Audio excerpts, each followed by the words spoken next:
Hello, guys. David Vos here. Well, another beautiful day here in Alabama. Hope you're having a wonderful day. Well, I got this little clip here I want to show you guys. Um, we've been kind of going through some of the news clips lately, a little bit, trying to weave a pathway through the illusions that we're faced with every day. I mean, things just pop up, that appear to say one thing, and then when we really start digging into it, there's more to it.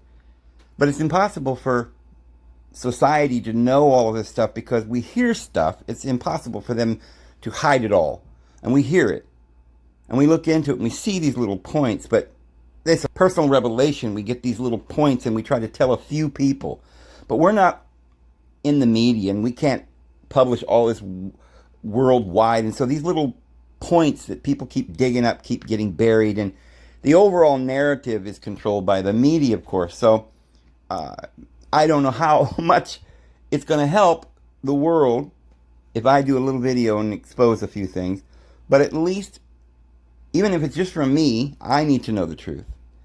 And it isn't just for me because I'm sharing it with you guys, and I know a lot of you, my friends, are interested in this kind of thing. So this is why we're doing this. But I want you to see this because I don't want us to be fooled. We can't be fooled by the narration they're giving. Now, let me give you a little example. I just looked this up. A lot of us probably think that there's this big company called AT&T. A lot of you probably remember that I said I was disfellowshipped by the president of AT&T. Well, there's a lot of AT&T companies. If you were to go way back, there was things called Ma Bell and Bell South and I don't know, AT&T and different regions and parts and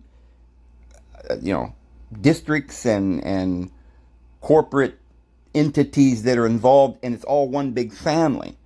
So there isn't any one guy that runs it all. For instance, well, we already know that all the companies are owned by one company, and that company, of course, is owned by the Jesuit council at the headquarters of the Isle of Malta. They work directly with the Jesuit priests at the Vatican, with all of the clandestine little organizations like spy organizations and so forth, and the NSA and the CIA. They run through organizations like that in different countries.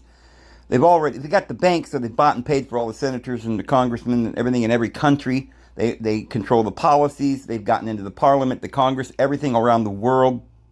And of course, that little family's been becoming the CEOs and managers and owners of all of these companies.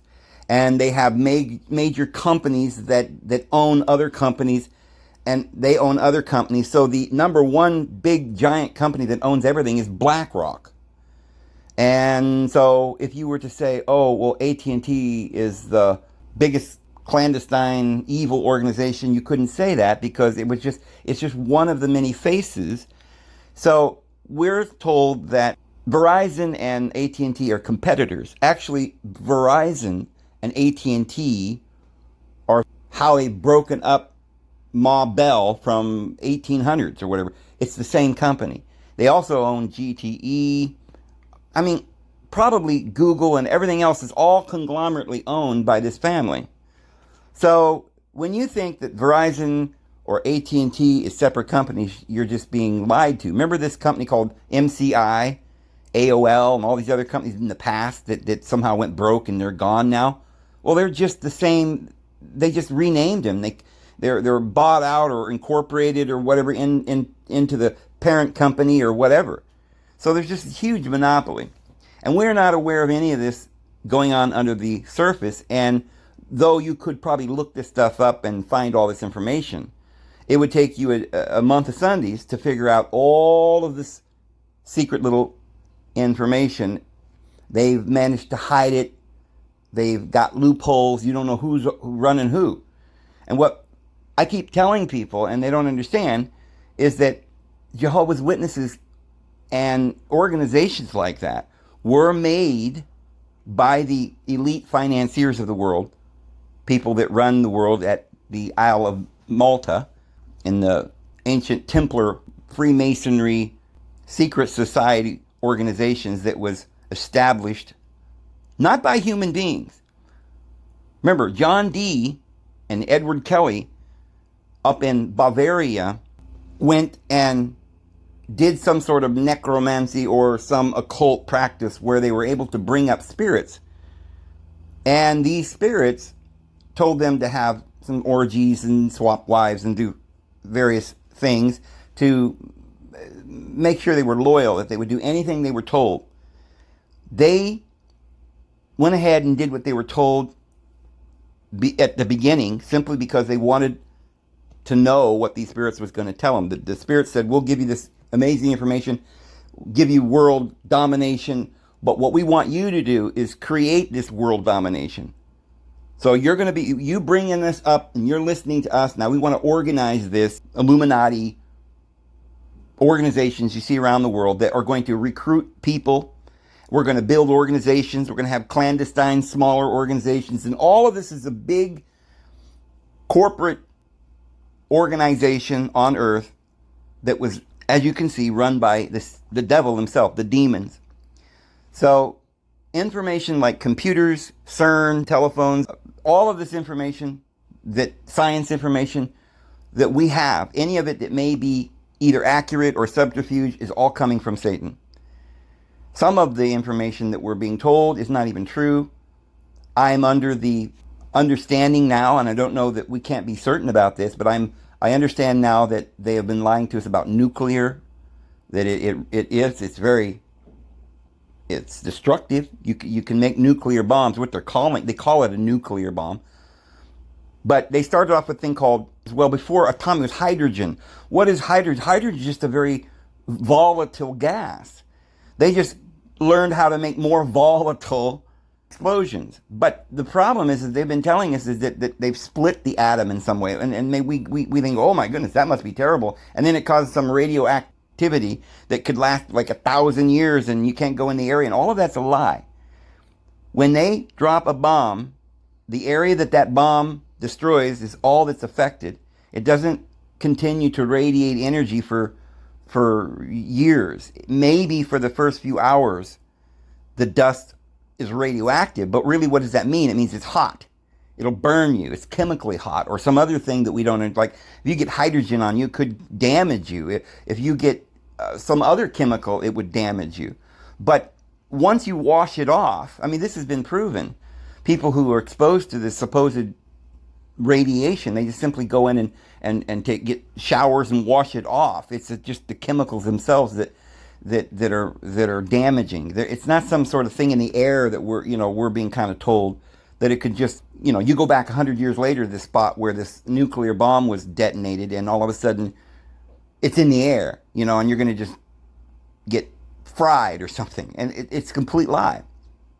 There are lots of these little lies that they tell us to keep us afraid.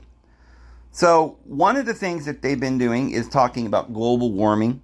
And what I want to show you in this clip here that I'm going to play, it would be difficult to figure out what they're trying to do or what their game plan is or why they're talking about global warming or, what that has to do with the farmers being shut down and the New World Order and all of this stuff. Let me kind of wind us down a little pathway of interesting information that may give us the conclusion as to what they're really trying to do.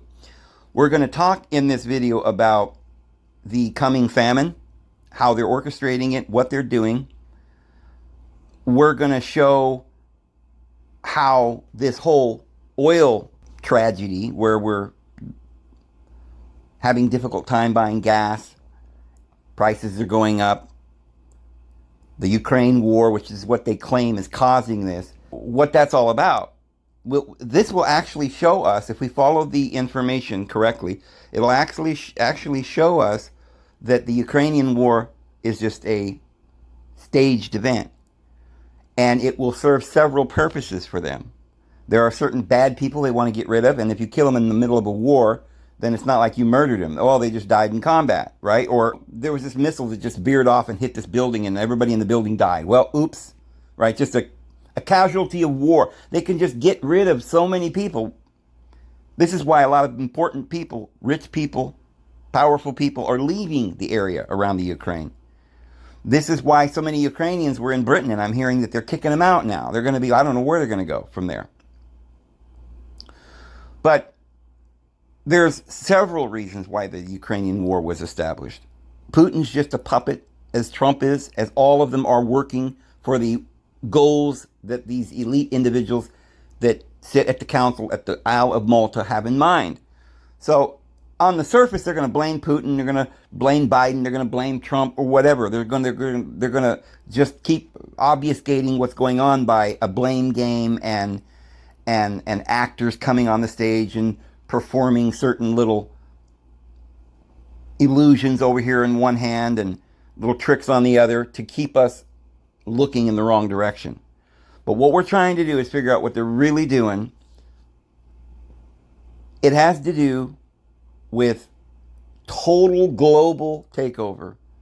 It has to do with killing off and depopulating.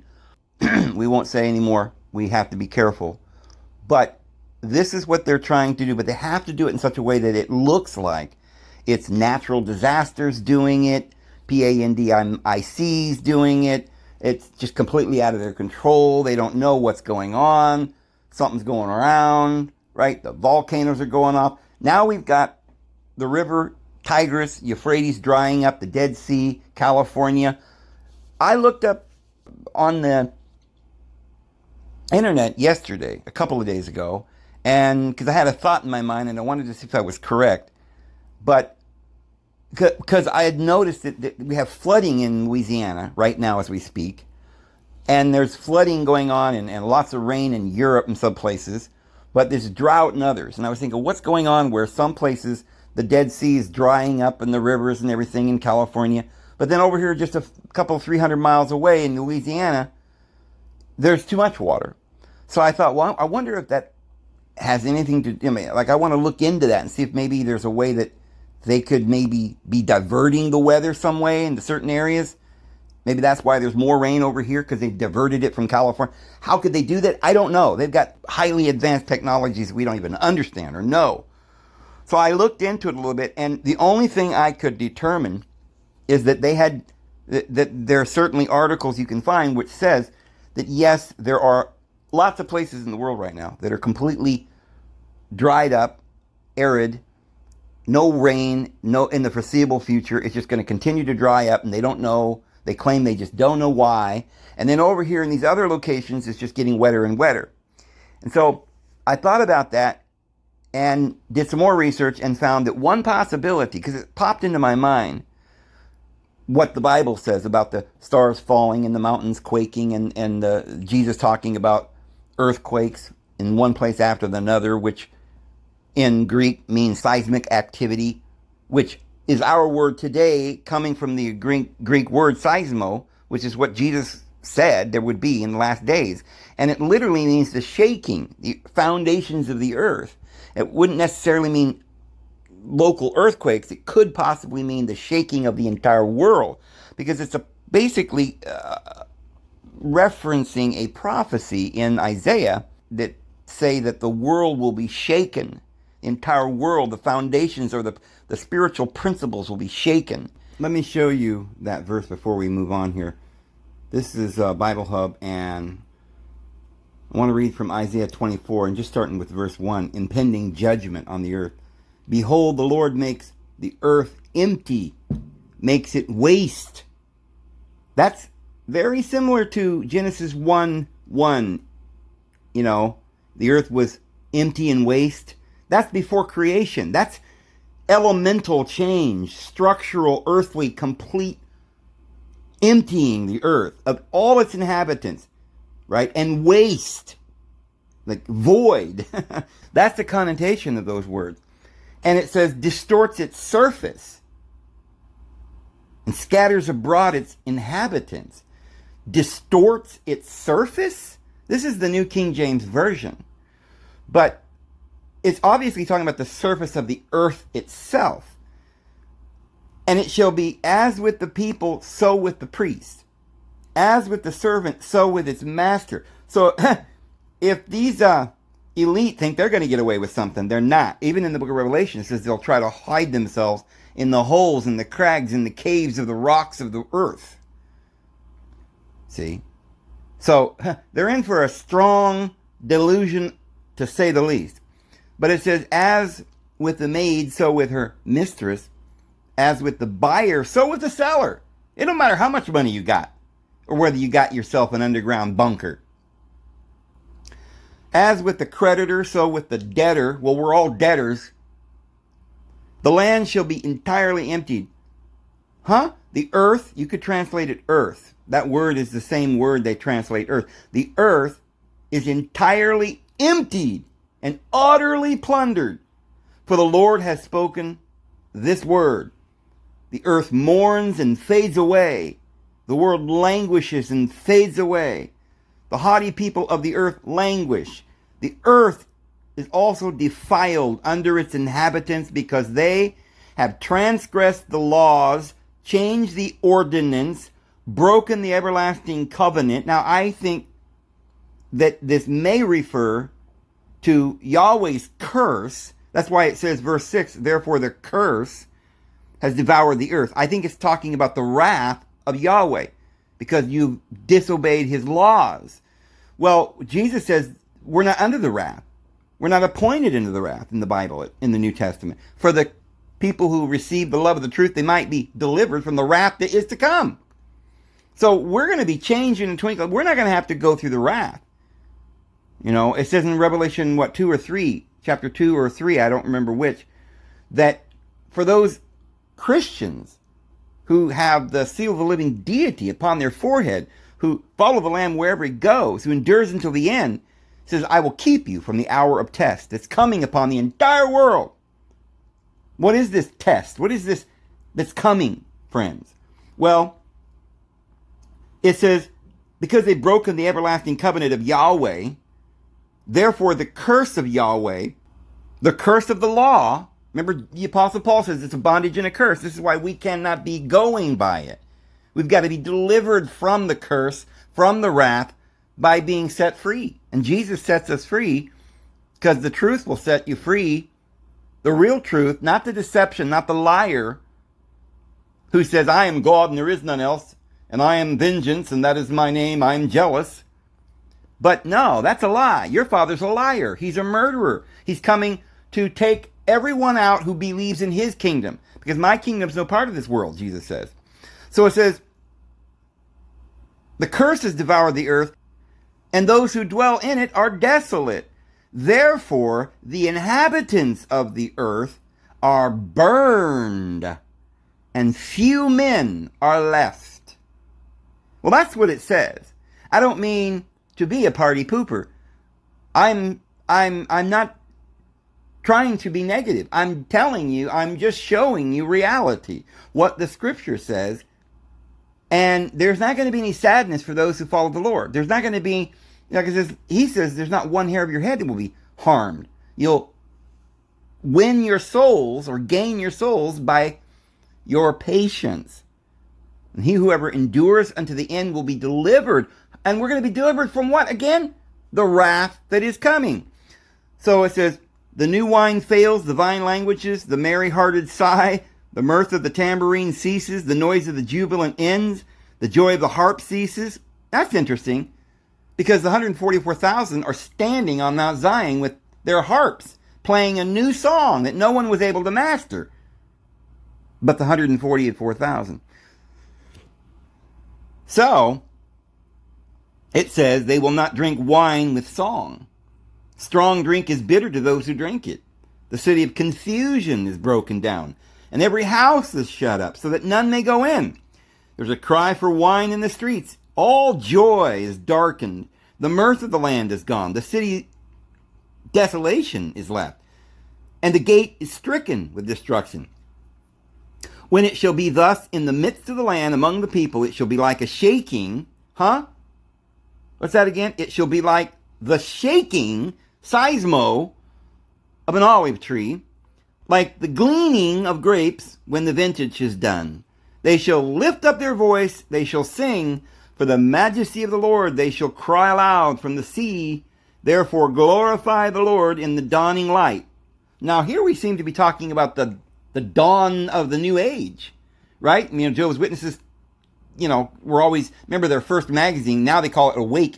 It was originally called the Millennial Dawn or something like that. And this is also a phrase that the Masons use. There's another group of Bible students that branched off of Jehovah's Witnesses. They're called the Millennial Dawn. It's another large organization that started from Charles Taze Russell. Well, their original magazine was about this dawning, and this is what we have in that song, by the dawn's early light. This is what they're talking about, the dawn of the new age.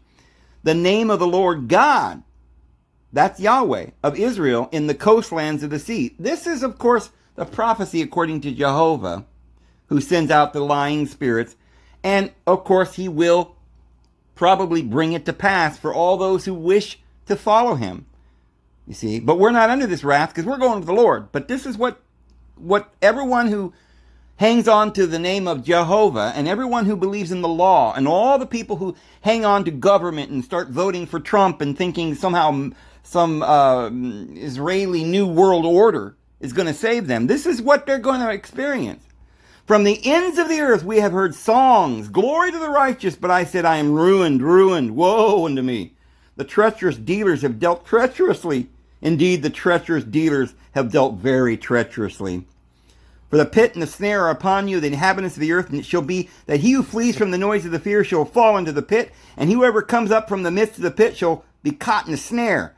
For the windows from on high are open. That's a little bit like the days of Noah, right? When it says the water came down from above and the windows of heaven were open and it flooded for 40 days. Although our Father in heaven, El, says he'll never allow that to happen again. That's why he put the rainbow in the sky.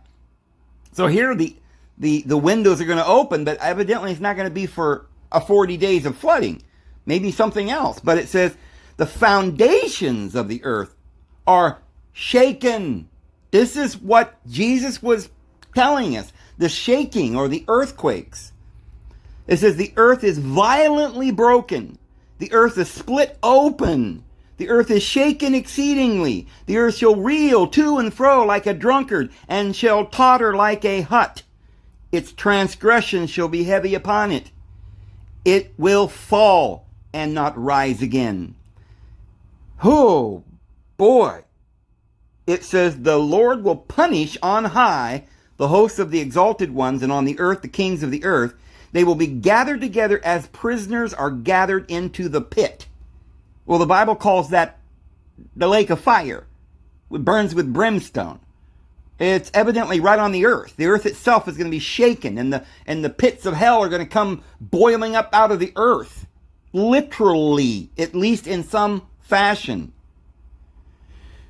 It obviously is to do with a lot of other spiritual things, but it's got to happen literally, or it cannot be spiritually happening as well. And will be shut up in the prison. After many days they will be punished.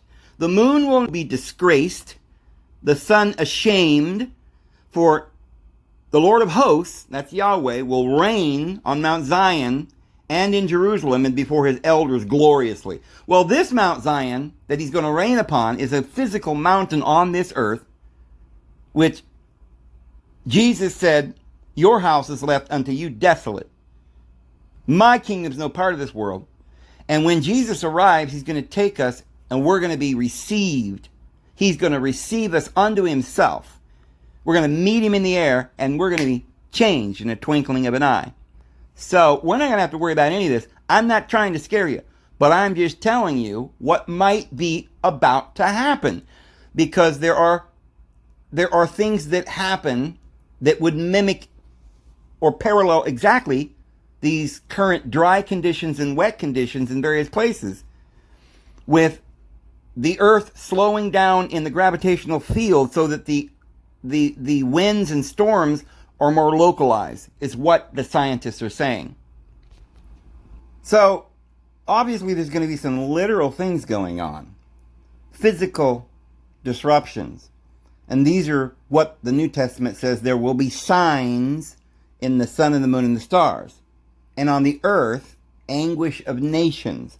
This will be literal. But it will be literal because there will be other things that are going on in the spiritual realm. The elemental spirits will be melting. And the foundations of the earth, what is the foundation? Well, it's the thing that holds or sustains it. We talked the other day about Jesus sustaining and upholding all things by the word of his power. Well, the present wicked world, the material physical world we see, is held in place literally by these demonic forces, the prince of the power of the air. And so when these material, like Jesus said, throw the mountain into the sea and it'll obey you, we're talking about having control over the physical, the mountains, the consciousness. So it's the present mountains or governments or laws that hold in place the physics that's going to fall. And so one has to wonder whether it's only talking about a fall of the present societal structure. Is that symbolic of just societal structure that's going to fall? People losing positions of power, governments failing. And when it says they want to go into the holes of the rocks and hide from the one who's coming, and the brightness of his coming, and they're hiding in the holes of the rocks and saying, fall on us. One could say that this is symbolic of hiding in rock or structural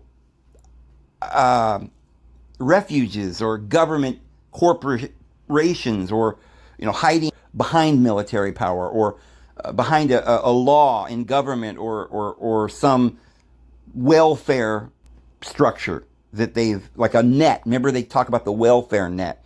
They're hiding in that, and as if that somehow is going to save them, or their technological companies will come along and save them. And this whole mental concept of the physical universe and science as we know it, if it all falls, it collapses, that could be the interpretation of the society, the world as we know it, the present material world falling. Just meaning the governments, just the society itself. But it probably is much more than that. And while I believe that might be the most important or the most relevant interpretation of the scriptures, just like we talked about the dragon having 7 heads, and it's really just anger and hate and anxiety and anxiousness and all of this. It's not really literal dragons. It's monsters, demonic forces that are holding or that are governing the beast or the nature of this carnal world. And those things have to go. And it may just be the laws of hate, anger, the carnal nature that's going to be done away, and the earth will still remain. However, I do believe it will be paralleled with visible signs. There will be signs in the sun and the stars and the moon, Jesus said. So we'll have visible signs of what's happening spiritually around us.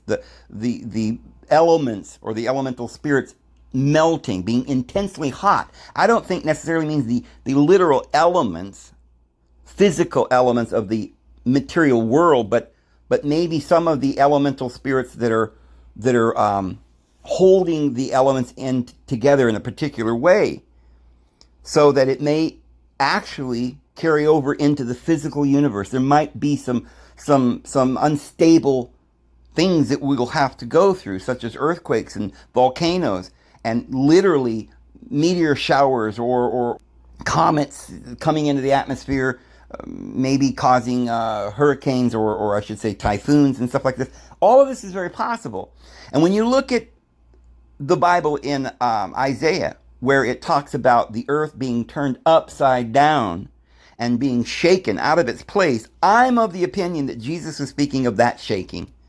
And not only because that verse, if you read it carefully, with all that we've been talking about, makes a lot of sense, that it would be a literal shaking of the physical earth as a sign that something was happening underlying in the spiritual realm. But we find also a verse in the book of Hebrews in the New Testament talking about the mountain of Yahweh being on fire and shaking, and the anger and the wrath of Yahweh being somehow symbolic of the latter wrath of Yahweh that's coming upon the world for those who did not receive the love of the truth that they might be saved. They will have to experience the wrath of this God because they remain under the curse, because they refuse to receive the love of the truth, that they might be saved. So the strong delusion remains upon them. And so those who have this strong delusion will just knuckle down in their own beliefs and laws and have more anger and more wrath and more fury. And boy, it's going to reach a boiling point where society is going to collapse. And so in Hebrews it says, just as they saw the mountain on fire, literally, we're going to witness the shaking of the present physical world, societal, and maybe even the present material world as we know it. Because we know that the Bible also says we will be changed in the twinkling of an eye. It seems to me that if you're not changed, what? Putting on immortality, you will not go with the Lord. And therefore, the ones who do not change will still be mortal. What will they go through? These are the things that we would have to imagine would be, at the very least, the destruction of the present society, and yes, even mountains falling. And when you look at this verse in Isaiah that says the earth being turned upside down and shaken out of its place, and Jesus seeming to speak of this event, like along with nation against nation, which we don't understand when we read that. It doesn't mean one nation against another nation. It means all nations against all other nations. That's what it means, nations against nations. They're plural. And the food shortages and earthquakes, or the famines and pestilences that it's talking about, must be much larger types of famines and pestilences than we've ever had to deal with in human history. Everything else has been but a symbol, of the finale that we're going to go through. Because we're now going to be going through the dissolution of not only the present system, but meaning the present world order of Moses, of this physical world and all the laws and societal norms that we've been going through. So the shaking would be first showing up in society, governments failing, anarchy, but would be accompanied by signs. And I believe that it fits perfectly with this concept that science has seen. We've seen in science, they've seemed to have given a great deal of evidence for this, that every about 12,000 years, 11 or 12,000 years, the earth flips on its axis. That would be exactly a perfect interpretation, that the earth would be turned upside down, flipping upside down on its axis and being shaken out of its place. Now, we know for the past, I think they've been tracking this for a couple of hundred years, but in the last, I think 50 years or so, the magnetic North Pole has been moving. It's been going from somewhere up in the north of Greenland and north of Canada, out in the ocean there. It's been traveling towards Russia, and now it's pretty much almost to the Russian continent. It's moving at a very fast speed, and they say every year it moves faster. In the last few years, it's been going so fast that they're literally having problems with compasses and plane flights and having to redirect traffic. And they also say that as it goes further and further, there's going to come a point, a flipping point, where the real magnetic pole will have to adjust. And they say from past archaeological studies, from their scientific investigations, and looking at the layers of the earth down, say, hundreds of feet under the ground, or maybe in the Grand Canyon, look at the layers of earth and maybe tree rings and stuff like this, they can determine that about every 11,000, 12,000 years, the magnetic poles shift. And they say we're due for a shift. So, and they say that when that starts to happen, for some period before and after it actually flips, because of the magnetic pulls and so forth, the wind currents begin to slow down and kind of lose their momentum. So there's these little cold spots, wet spots, dry spots, hot spots, this kind of thing. And that's kind of a sign that something's about to snap or flip. Now, I know I'm not explaining this very well. I'm not explaining it in any scientific way because we're not scientists here. I'm just trying to use everyday language to describe what I'm trying to say. And I believe that we're facing that possibility within the next year, or at least within 5 or 6 or 7 years, but very, very soon, that the Earth could flip on its axis. And I believe that's why the Navy has this map showing the ocean rising above the coastlands of all the world. We have Nostradamus saying that England will be underwater. The Navy's got maps where Florida's gone and all the coastlands, which is where all the big cities are in the world. If you live anywhere near the coast of any country and you're below like 1,000 feet elevation, you should look into finding higher ground. Because I think this could happen at any moment. Now, if the Earth spins real quickly, this could cause great tidal waves on the Earth. And that also could be devastating, even worse, because these tidal waves can reach maybe 100 feet or even 100 meters in the air and come in and go all the way in maybe 100 miles around coastlands. Anyway, I only mention that because if that is possibly true, if that scenario that we paint could be true, and maybe science knows about it, they may be coinciding their one world order with this event, knowing a lot of people will lose their lives, many cities will be destroyed, there'll be mayhem and all of this. And maybe this is why they've got one of their major headquarters in an area like in Denver, underground in a big mountain where they've got all their telecommunications where they can continue to reign over the world, like in that movie The 100, where somewhere in some area in the world, I think it was right near Washington, they had a underground base where they would run the world after the world came to an end. This is their plans, to continue to run the world, even though everybody else is running around like zombies and the world's dying and most of the population's gone. And because they want to take advantage of this, they want to go ahead and hit it with more than one wave of destruction. If nature's going to do it, then they're going to add to that to make sure that just about everybody's gone, like the days of Noah. Because just as it was in the days of Noah, so shall it be in the days of the Son of Man. You see. And the only way to get through this is simply trusting in the Lord who's coming for us, his saints. And we'll be changed in a twinkling of an eye, and we'll meet him in the air. This is the only way we're going to get through this, my friends, is by trusting in the Lord. And the Bible says, whoever endures until the end, this is the one that shall be saved. You'll win your souls with patience, it tells us. Simply believing and trusting the Lord and not giving up. But I want to show you then what they're really doing with all of these various things like the war in Ukraine, the whole global warming, I should say HOAX. What is this all? What is their plans for us here in the United States? How soon may this plan be carried out, and what's going on? Take a look at this first little clip, and then I'll tell you a couple of things about that. Because most European countries that have tried this experimentation are close to other European countries which may not have been as crazy, and so therefore they can import electricity. Now, as you say, they were doing that from Russia. And now, you'll see now when some of these renewable energy advocates are pushed, they'll say, oh, well, this is all just because of Putin. That's not because of any inherent problem with solar and wind. Yet Vladimir Putin is just doing exactly what they've wanted. They wanted to shut off the gas and coal and oil. They've been wanting to do that yesterday. And yes, he's done it for different reasons than wanting to save the climate, but this is the exact same consequence would occur if we shut off our coal, access to our coal and gas and oil, just as Putin has done for Europe. We don't have those options here in Australia. If we stuff it up, we're on our own.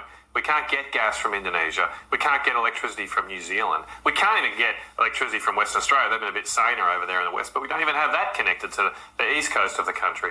It's a big country, and so we've got to get things right for ourselves, or else we will lose what's left of our manufacturing industry, and a lot of people will lose their jobs. Yeah, a lot of people are going to lose their jobs, on a very large scale. And that's what they want. So they're gearing up for literally world collapse. So what we're going to find out here is, see, now he's in Australia, and he's talking about what's going on up in Germany and Europe, where they don't have oil. There's a lady on YouTube that lives up in, I think, Austria, and she was telling what people are going through there is they're not going to have any oil or gas to heat their homes, so everybody's going out and getting wood stoves, and it's going to be a great big crisis. So they don't have any gas or oil. And of course, here in America, we've been talking about the gas problem. So what is this gas problem? Well, it's because of the war, right? So they're like, well, it's Putin's fault then. But see, what they're doing is they're orchestrating this on purpose, because what he's saying is that this could have been avoided. I mean, for years, they could have figured a way to get their oil from some other place. Even Trump was warning them they shouldn't be relying on Russia. But what's interesting, what he is saying here, is this is exactly what we wanted. This is not what Russia wanted. You know, they're making it look like Russia's the one that's making off with all this extra money and making us suffer. Well, this is what Biden wants for you. I mean, if you don't believe it, I've been saying this over and over again, look at Elon Musk. He makes electric cars. He's somehow always talking like he hates Bill Gates, and he's arguing with the Facebook guy, the worker. And like Trump, he's a billionaire getting all these breaks from the Rothschilds and building the buildings and building his companies, getting contracts from the government to make his SpaceX and all of this. But yet, supposedly they hate him, but they gave him the contract. And they're allowing him to prosper and become very wealthy because he's making electric cars right at the moment when we're having this oil crisis. So people are being encouraged to buy electric cars. They're being encouraged to support Elon Musk and Donald Trump by this. The Truth Social, all of this is booming because of their practices on Facebook, and people are, you know, even on the news, they're like, oh, they're bad. We got to get off of Facebook. Let's go and join Elon Musk and Trump. They're the new saviors. And yet the Biden administration, CNN, ABC, and all these other news agencies are making it look like they don't like the war with Russia. It's all a very big crisis, and Putin is bad. Trump is bad. DeSantis is bad. Isn't it interesting that all the places where there's lots of population, California and New York, is all liberal. But where they want to root people, crowd them in like refugees into places like Texas and Florida, where the water is going to come up and just wipe it out here very soon. The hurricanes and the tornadoes are coming soon. And that's where they want to put all these people. Everybody's being herded over into Florida or Texas, being diverted from California and New York. So they're literally trying through policies. That's why there's trash in the streets in Los Angeles, San Francisco. You can't even walk down the street. They don't want you there. They're trying to get people to leave. And that's very convenient that in California right now, there's going to be no water and they're going to have to leave. So where are all these people, these refugees, going to go? Which is going to get worse very soon. Well, evidently you can't go to Louisiana. Too much water there, see? So I think very shortly Florida could be underwater. But maybe right about after the moment when all these people like refugees swarm in there, like maybe even people from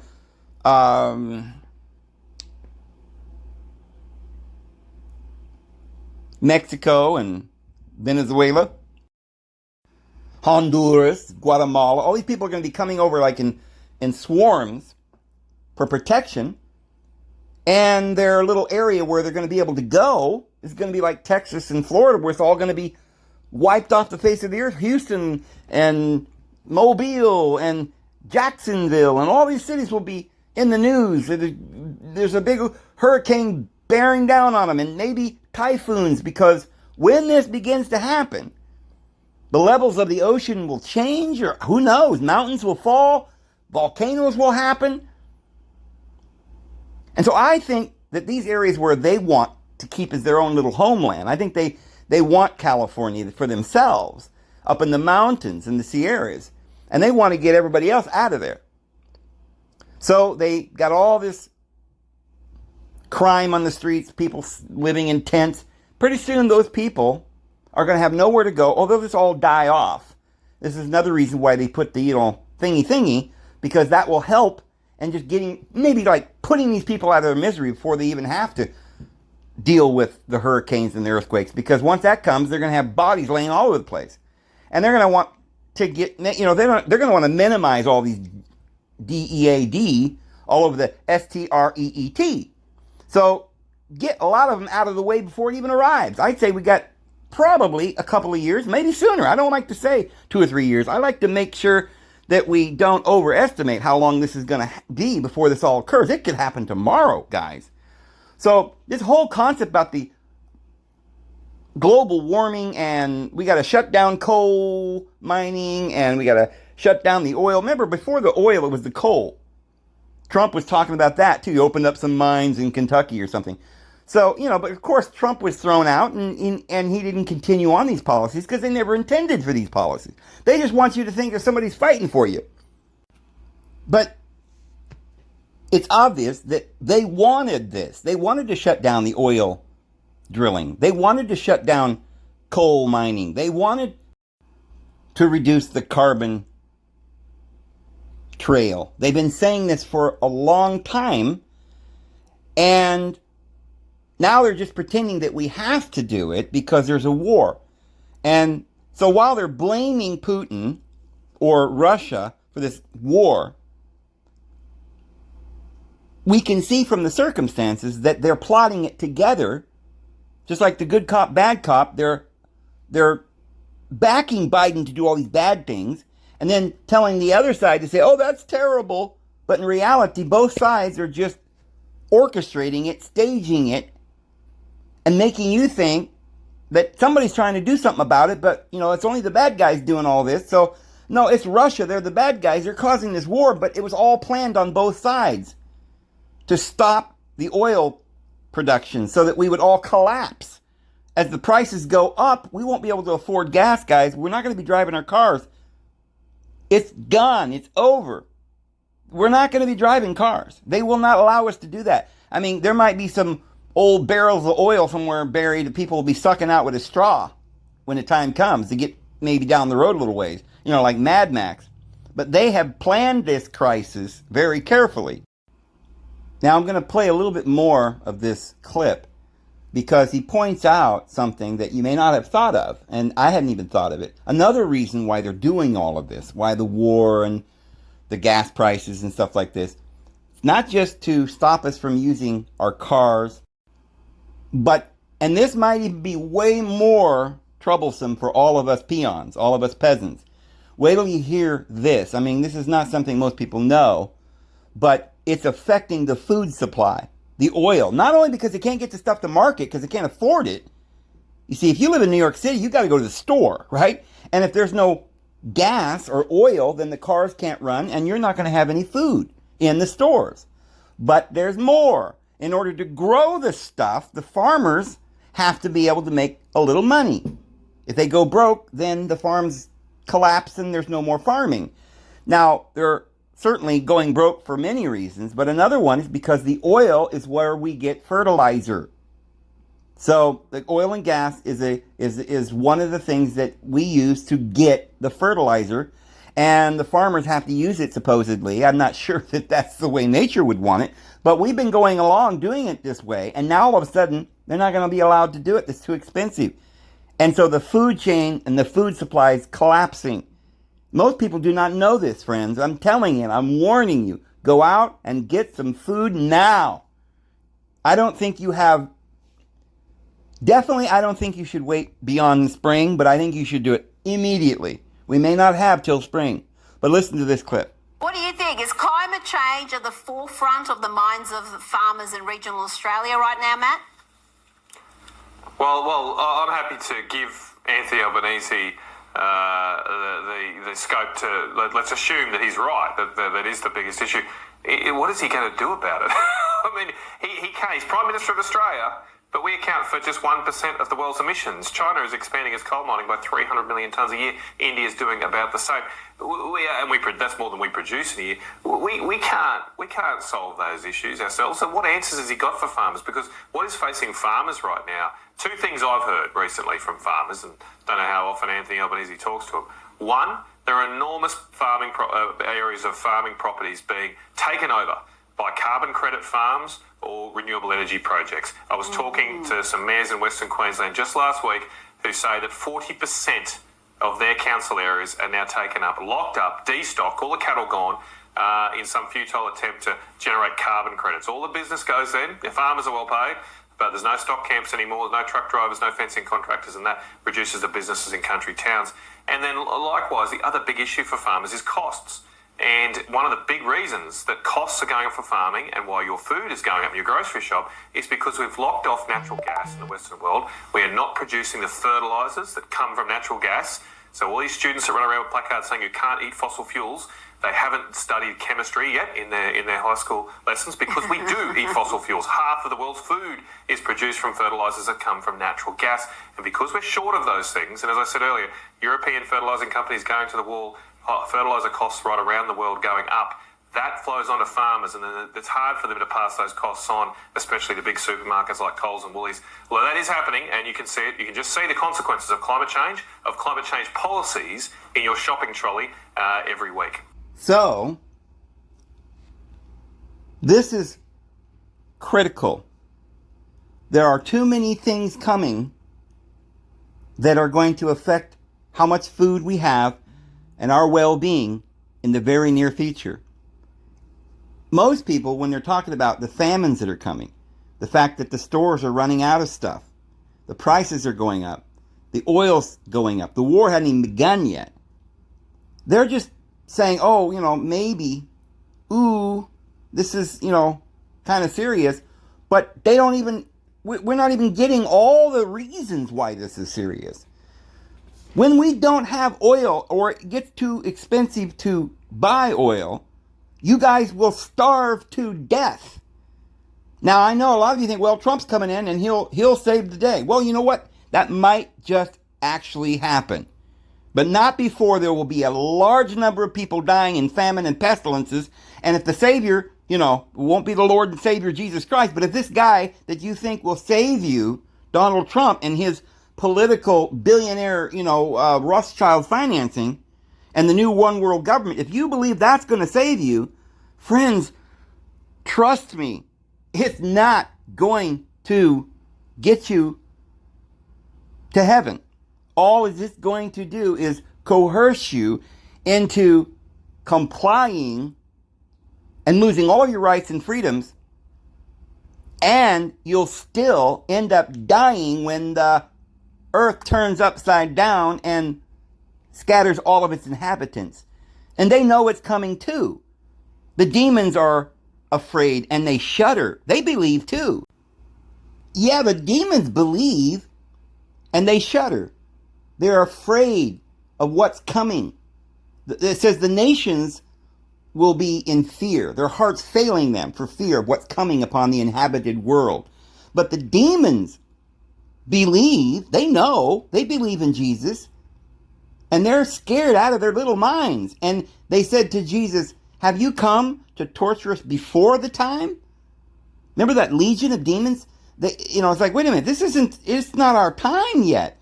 What are you doing? Well, that was showing you what Jesus intends to do. And when he comes again, he will cast them into the lake of fire. And all of the people on this earth that refuse the love of the truth that they might be saved, but instead join the one world government, they get down and worship the government, the beast, the law upon their hand or their forehead, as it says in Deuteronomy or in Exodus. The law is to be written on your hand or your forehead. But we're going to get the seal of the living deity. We're going to be patient and win our souls. We're going to go with the Lord. But I'm only telling you this because you must know this. You must hear the message. Not only are we telling you the gospel, which is the good news, that you can go with the Lord. You can live for eternity in happiness and bliss. But you also have to know that if you do not receive the love of the truth, that you will be delivered from the wrath to come. That you will then, in that case, you will receive the wrath. And it's simply a period of time whereby this world will be turned upside down and everyone will perish who has chosen to go and beat their fellow servants and go off and eat and drink with the drunkards and the gluttons, which is the old covenant. They're drinking the old covenant. And as the Apostle Paul says, they eat and drink damnation unto themselves. Anyway, I see we're getting close to an hour. And I'm going to go ahead and go, guys. Let's get the word out. And guys, go get you some food. Go get you some dry food, beans, rice, oatmeal, some coffee, anything you might need. Get some land, get some chickens, get a goat. Make sure you got some water. May the Lord bless you. We'll see you tomorrow. Have a good one.